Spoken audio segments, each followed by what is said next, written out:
Magandang araw po sa inyo lahat. Welcome po sa panibagong reaction video dito sa Makapili TV. Ito, 'di ba, pag-uusapan natin itong pagde-declare ng persona non grata dito kay La Rosmar, kila Rendon, pati yung Team Malakas. Ito yung mga grupo ng mga influencer daw. So, kamay kailan, 'di ba, nasangkot sila sa skandalo sa issue ng yung pambabastos nito ni Rendon Labador doon sa staff ng taga-Coron Palawan. So dahil doon, may mga lumabas pang ibang video na talagang sinasabi nila na talagang sumobra itong sila Rosmar at sila Rendon doon sa ginawa nilang aksyon. So nag-public apology na sila, and then nag-file pa rin ng resolution yung mga taga LGU ng Coron Palawan. So i-declare sila as persona non grata. So hindi naman natin may siyempre may dalawang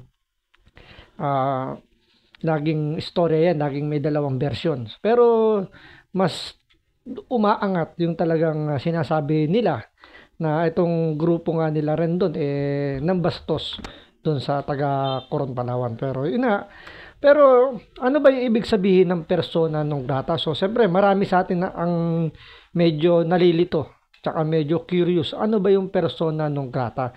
So kahit ako, iba rin yung iba rin yung pagkakaintindi ko before doon sa persona non grata. Pero ano ba talaga ang ibig sabihin niyan? So alamin natin kung ano ba yung ibig sabihin ng persona non grata. Siyempre, saan po tayo kukuha ng paliwanag? So maliban sa pagiging abogado, rerekta na tayo sa isang piskal. So pakinggan natin dito si Fiscal EJ, alam niya sa atin ano ba yung kahulugan ng persona non grata. So Fiscal EJ, hiram lang po ako ng video nyo kasi nakita ko po talagang napakaano po niya. Maraming mapupulot na aral. Pero bago natin simulan yung topic na yan, kung hindi ka pa nakasubscribe sa Makapili TV, baka pwede naman pakipindot yung subscribe button, at the same time palike na rin po ng video. Wala naman pong bayad yan, kaya pindot na. So ito, pag-usapan po natin, pakinggan natin si Fiscal EJ kung ano ba yung ibig sabihin ng persona non grata at ano ba yung nito, ano ba yung kalakip nito pag ikaw na-declare na persona non grata. Kung ano ba ang ibig sabihin ng persona non grata. At number 2, kung ano ba ang legal implication if a person is declared as persona non grata. Now, according to the Merriam-Webster Dictionary, the phrase persona non grata is a person who is unacceptable or unwelcome. Pag ang isang munisipyo tulad ng Coron, dineklara ka as persona non grata, ang ibig sabihin lang dun, hindi ka na welcome sa lugar nila. Question. So yun, pag dineclare ka pa ng persona non grata, hindi ka na pala welcome. So wala rin pala itong pinagkaiba dun sa halimbawa, sa isang bahay o sa isang, siguro sa isang bahay, na kapag sinabihan ka ng halimbawa, bahay ng nililigawan mo, pag sinabi pala sa iyo ng pamilya no na hindi ka welcome dito, so ibig sabihin nasa sa iyo kung, or mararamdaman mo na hindi ka welcome, so hindi ka na pupunta. So yun pala yung ibig sabihin na hindi ka na welcome. So medyo malawak din kasi yung ibig sabihin ng lalo na pagdating sa batas. Medyo malawak yan, naka-general yan, hindi yan specific. So ibig sabihin, general siya, so maraming kahulugan yung ibig sabihin na hindi ka na welcome. Pero tuloy natin to para maintindihan natin ano ba ibig sabihin ng hindi ka na welcome dun sa isang lugar na dineclare ka ng persona non grata. Pwede bang pigilan si Rosmar o si Rendon na magpunta o mag-stay doon? Hindi po.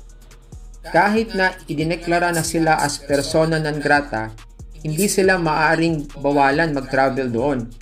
Pag binawalan sila, it will violate their constitutional right to travel as provided for under Article 3, Section 6 of the 1987 Constitution, which states, "The liberty of abode and of changing the same within the limits prescribed by law shall not be impaired, except upon lawful order of the court. Neither shall the right to travel be impaired, except in the interest of national security, public safety, or public health as may be provided by law. Maaari lang pagbawalan ng isang tao na pumunta sa isang lugar in the interest of national security, meaning sa seguridad ng bansa, or in the interest of public safety, meaning sa kaligtasan ng publiko, or in the interest of public health, meaning So yun pala, kahit pala dineclare na sila na persona non grata, hindi kumbaga hindi sila pwedeng pagbawalan na pumunta doon. Kasi ako, aminado rin ako, yun ang una kong pagkakaintindi. Kapag once na ikaw dineclare as persona non grata, hindi ka na pwedeng pumunta doon sa lugar na yon. So mali pala yung pagkakaintindi ko. So maraming salamat dito kay Fiscal EJ. Naliwanagan po ako. So yun, sa mga nakakapanood, so sa mga hindi pala nakakaalam na ganoon pala yung persona non grata, pwede pa palang silang pumunta. Yun nga lang, may statement lang na hindi ka na welcome dun sa lugar na yon. So ang hindi lang pala pwedeng pumunta dun sa lugar na yon is kapag pumasok na itong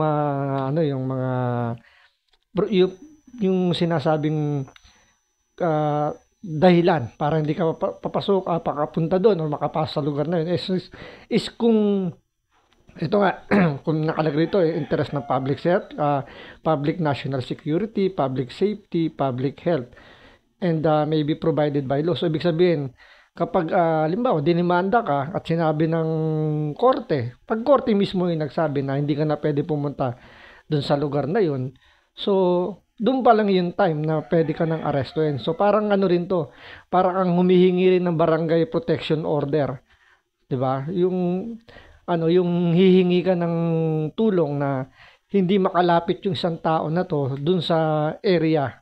Parang yun mga napapanood natin sa mga kay Senator Rapi Tulfo, 'di ba, kapag nag-aaway yung isang pamilya or isang natin may magpartner na nagkaroon ng hindi pagkakaunawaan, pag humingi yung isa sa kanila ng barangay protection order, so hindi ka pwedeng lumapit within may mga parang kung gaano kalayo yung kailangan yung distansya mo. So pag lumapit ka dun, pag lumagpas ka dun sa binigay na distansya, pwede kang arestuhin. So same thing din pala rito. So hangga't walang order galing sa korte na hindi ka pwedeng pumasok, lumapit, or pumunta doon sa lugar na hindi ka pwedeng arestuhin. So, hindi ka nila pwedeng pagbawalan na pumunta doon sa area na yon. So, sila Rosmar at sila Rendon, pwede pa palang pumunta ng Coron, Palawan.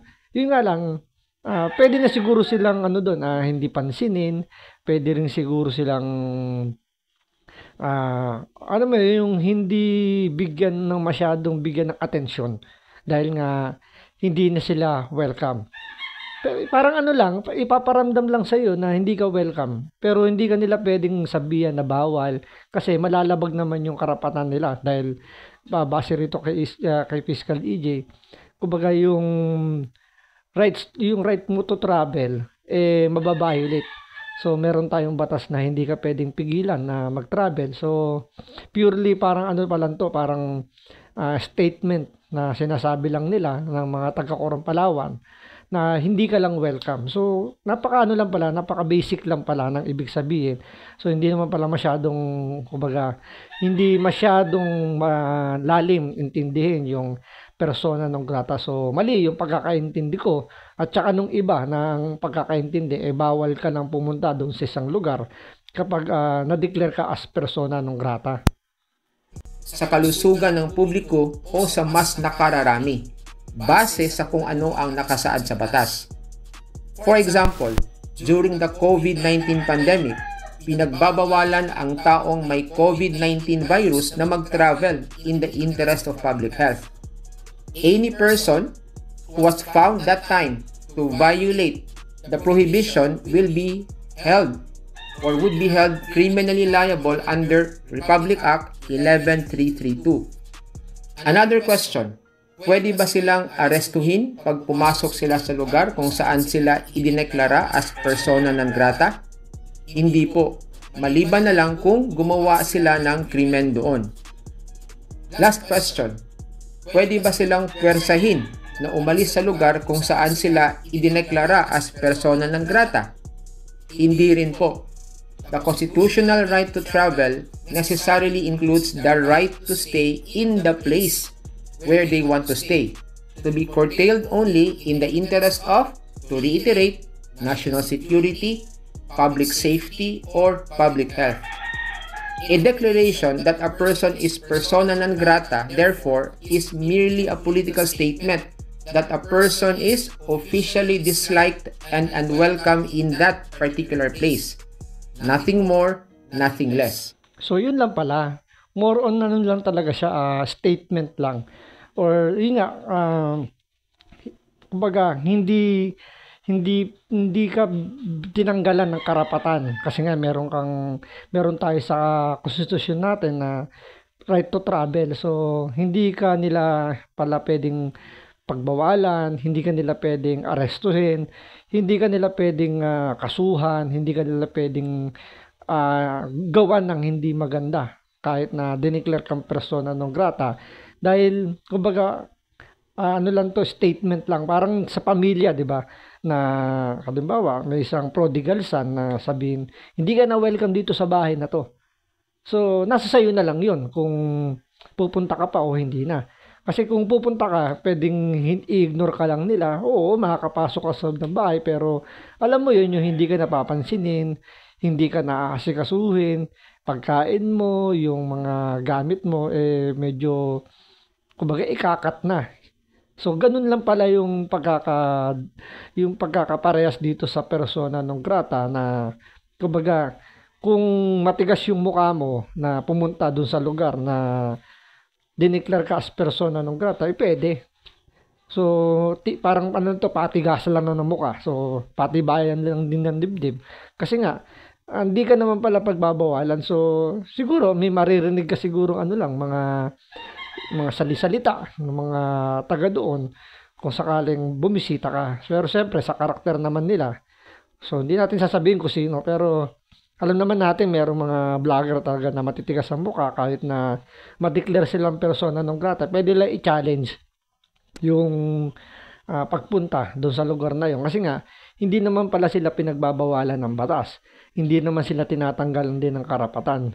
So, talagang statement lang na alam niyo na hindi lang sila welcome. So, pwede pa pala silang mamasyal. Kahit paano, yun nga lang, medyo expect lang din nila na medyo matamlay, medyo matabang yung magiging pakikitungo sa kanila kasi nga dineclare sila as persona non grata. So yun. So mas naliwanagan po tayo ngayon ano ba talaga yung ano ba yung ibig sabihin ng persona non grata. So purely political statement lang, wala naman nagbago. Yun lang, talagang expect mo lang na matabang lang yung magiging pakikitungo nila sa inyo. So yun po, maraming salamat po sa panonood. Ingat po kayo lagi. God bless.